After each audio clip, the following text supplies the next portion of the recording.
दिन ऐसा होएगा कोई काहू का नाही, घर की नारी को कहे तन की नारी जाही।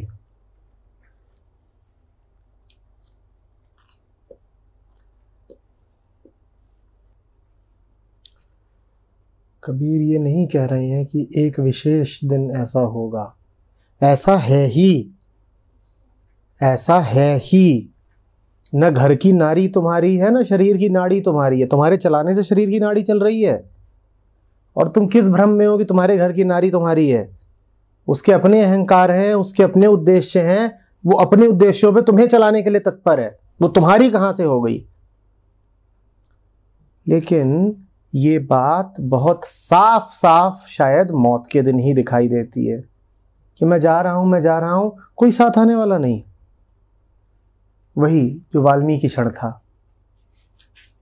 इतना ही किया था वाल्मीकि ने कि पूछ लिया था क्या,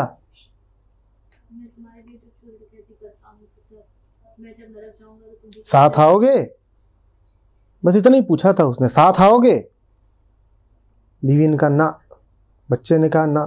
बीवी थोड़ी ईमानदार रही होगी, आजकल की बीवियां होती तो क्या भी देती, हाँ जानू, तुम्हारी जेब में घुस के आऊंगी।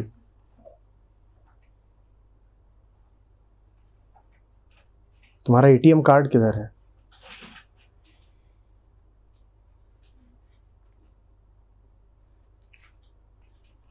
ऐसा है ही, एक दिन ऐसा आएगा कोई काहू का नहीं।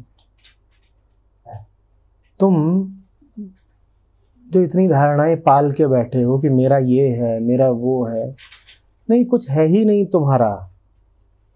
प्रतीत भर हो रहा है तुमको। मौत के दिन वो प्रतीत होना भी बंद हो जाएगा। लेकिन कबीर ने भी अपेक्षाएं ज्यादा कर ली हैं।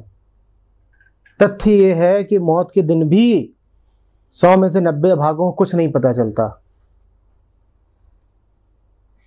वो दूसरे दिन रहे होंगे जब मौत आकर के सारे राज खोल देती थी। अब तो पहली बात, मौत आती मुश्किल से है, क्योंकि 1000 किस्म की दवाइयां बन गई हैं। और दूसरे आती भी है तो अहंकार इतना सघन हो चुका है कि कुछ नहीं खुलता, कुछ नहीं खुलता। इन्हीं दो पे हमारा अहंकार केंद्रित रहता है, शरीर और मन। और क्या कह रहे हैं कबीर, न मन तुम्हारा है न शरीर तुम्हारा है। मन का द्योतक क्या है, घर की नारी। घर की नारी मन का द्योतक है। क्या सोचे बैठे हो कि ये सब लोग जो तुम्हारे मन पे छाए हुए हैं, जो मन से ना उतरे माया कहिए सोए, यही सब तो मन पे छाए रहते हैं ना। घंटों घंटों विचार करते हो, पति क्या कर रहा होगा, पत्नी क्या कर रही होगी, और क्या है माथे का भार दिन भर, और क्या सर पे चलता रहता है। नात, रिश्तेदार, काम, संबंध, पति पत्नी, बच्चे, माता पिता, यही मन है। इसी को कबीर घर की नारी कह रहे हैं। इनको तुम मन पे लादे हो, ये मन तुम्हारा नहीं है, उड़ जाएगा हंस अकेला। और दूसरा जो तुम्हारी आसक्ति रहती है, तादाद में रहता है शरीर से।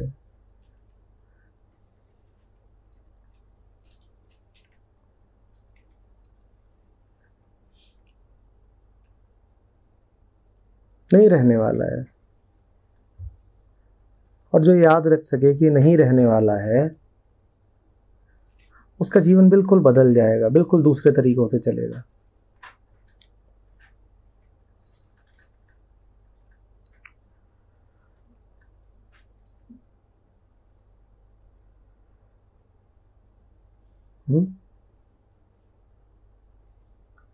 संतों ने बार बार हमें मृत्यु का स्मरण कराया है।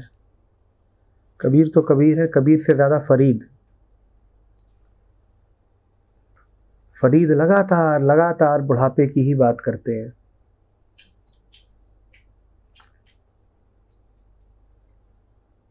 क्यों कराते हैं बार बार मौत का स्मरण।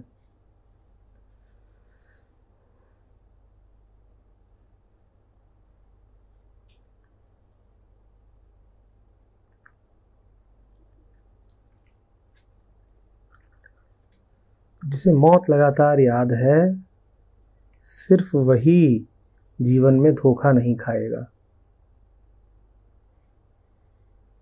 जिसे मौत लगातार याद है, सिर्फ वही जी सकता है, और नहीं कोई।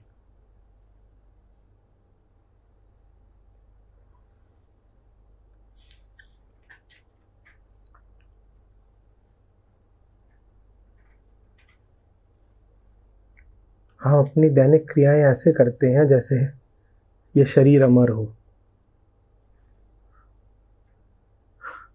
हम लोभ और नफरत ऐसे पालते हैं जैसे हम हमेशा यहाँ रहेंगे।